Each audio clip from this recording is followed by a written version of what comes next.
ఏం లేదు. నేను ఇదివరకే చెప్పిన అసెంబ్లీలో మళ్ళా చెప్తున్నా, ఈ ముఖ్యమంత్రిలో ఒక అపరిచితుడున్నాడు లోపల. ఒకడు రాము, ఒకడు రెమో.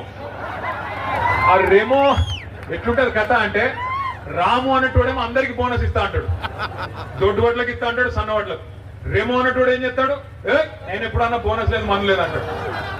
రాము అనేటోడేమో మరి బయటకు వచ్చేమో ఈ ఆంధ్ర కాంట్రాక్టర్లకు, ఈ ఈస్ట్ ఇండియా కంపెనీలకు కాంట్రాక్ట్లు పోతున్నాయి, కేసీఆర్ ఉండగా నేను వచ్చినాక మొత్తం మార్చేస్తా అంటాడు. ఇప్పుడు రెమో అన్నట్టు ఏం చెప్తాడు, మళ్ళా ఆంధ్రోళని పిలిచి వాళ్ళకి పెద్దపీట వేసి మళ్ళా కాంట్రాక్ట్లు వాళ్ళ చేతుల్లో పెడతాడు. ఇలా చెప్పుకుంటా పోతే ఒకటి రెండు కావు, రేవంత్ రెడ్డి కథలు 100 ఉన్నాయి. ఒక ఎస్టీలను రైతులనే కాదు, ఆడబిడ్డల్ని మోసం చేసిండు, ఆఖరికి మన పిల్లల్ని మోసం చేసిండు. కేసీఆర్ కేటీఆర్ ఇద్దరు ఉద్యోగాలు ఉడగొట్టురి, నేను 2 లక్షల ఉద్యోగాలు ఇస్తా అన్నాడు మొదటి సంవత్సరంలో రాహుల్ గాంధీ. వచ్చిన ఎల్లారెడ్డిలో ఉద్యోగాలు బాగా బరాబర్ వచ్చినాయి, మీరు అవద్దని చెప్తున్నారు ఆయన చెప్తుండు. రేవంత్ రెడ్డి చెప్తుండు, సంవత్సరానికి 60,000 ఉద్యోగాలు ఇచ్చేసిండట, మిగతా ఇస్తాడట. ఎవరికైనా సిగ్గని ఉండాలి, మంది కుట్టిన పిల్లలు మా పిల్లలు అని చెప్పుకుంటారు ఎవరు?